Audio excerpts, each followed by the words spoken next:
Siphinde sinibingelele babukele emakhaya izindaba zeNews 28 ezidlala 28 hours a day every day nizifundelwa yimina.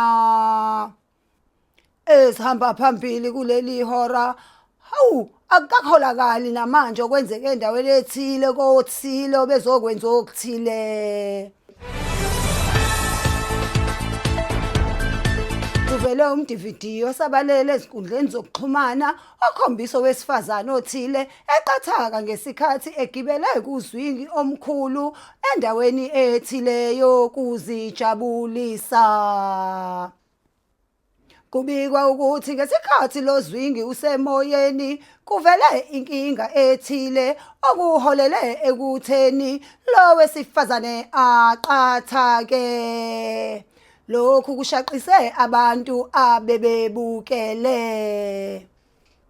Abantu abathile bebeseduze nasendaweni ethile bagijimele endaweni yesigameko bazama ukusiza ngosizo oluthile kwathi abezimo eziphuthumayo nabo bafika ukuzohlola isimo.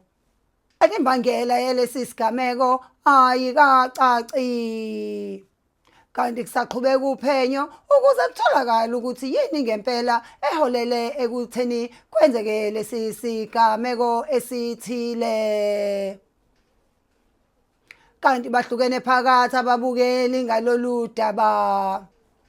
Abanye bathi ngeke besaphinde bagibele lezi zinto zokuzijabulisa ezindaweni ezithile zokuzijabulisa.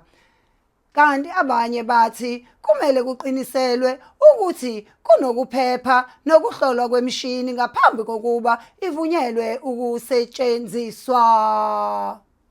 Mlaleli, wena ngabe kuthini okwakho ukuphawula ngalolu daba?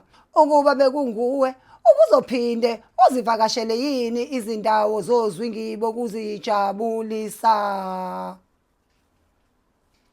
Kanti sizibeka lapha ezaleli hora siphinde sihlangane futhi uma kugamanxa ihora noma yiliphi.